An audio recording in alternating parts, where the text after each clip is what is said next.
How's everybody doing? My name's Mike, and we got Miss Myla hanging out with us today. So today I want to go over just a couple things. Let's talk about heel. So heel means we want the dog at the heel of our foot. That's what we're saying when we say the word heel. We want the dog right at the heel of our foot. So that's why we say that. Now, when you're holding the leash, you don't want it awkward or like all bunched up weird. There's a specific way to hold it.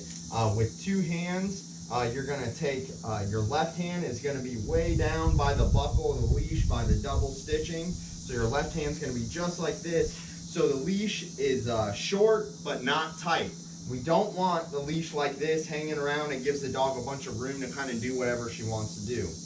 And then in your right hand, you're going to put your thumb through the loop of the leash just like this. This is what that loop is meant for, to secure the leash. And then with your index finger, you can grab the extra slack of the leash. So left hand is by the collar.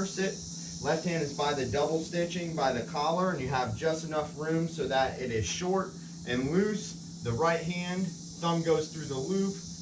You grab the loop with your hand. You take your index finger and you grab the rest of the slack just like that. Heel, and that makes it so now you can hold this leash so you don't have a bunch of extra slack hanging around. So that's why we hold the leash in a specific way. Sit. Good girl. Good sit, girl.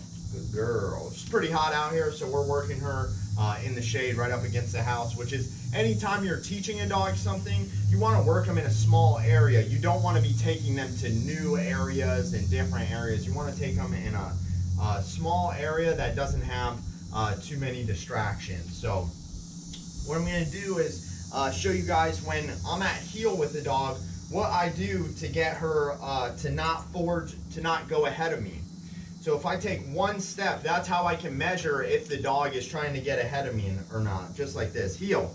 So if I go like this, I give her a little correction as soon as she comes up next to me to let her know not to pass. Heel. So I'm going to turn this way so you guys can see, just like this. Heel. Just like that. Heel. And if you watch this time, see how she stops. Heel. See how she stops. Heel. So if she gets too excited and starts going in front of me again, I'm going to do that same thing. So again, a big step. Atta girl. Good girl. So if we do it right, the dog is going to listen. The dog's going to learn. If the timing of the correction, the effectiveness of the correction is on point, the dog will learn. Heel.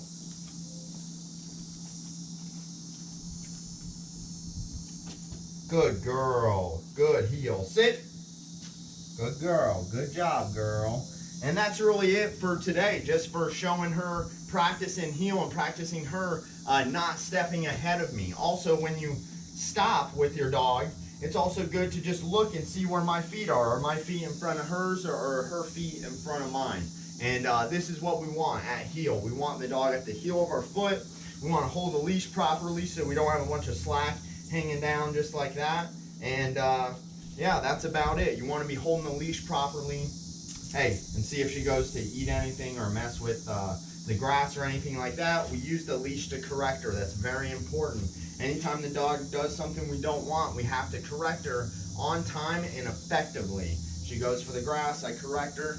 As she's going for the grass, that's how the dog learns. So all the power is in the leash. It's in the tool, and it's how you use it. So again, if the dog was, say it's a couple weeks gone by, I'm with the dog and the dog's back at the home with the owners, and the dog starts not doing as good at heel, that's how we practice it. Now we take the dog outside, we take one step, we correct the dog if the dog tries to go in front of us. Now it's very important to correct the dog before she goes in front of us. That's what you saw me demonstrate.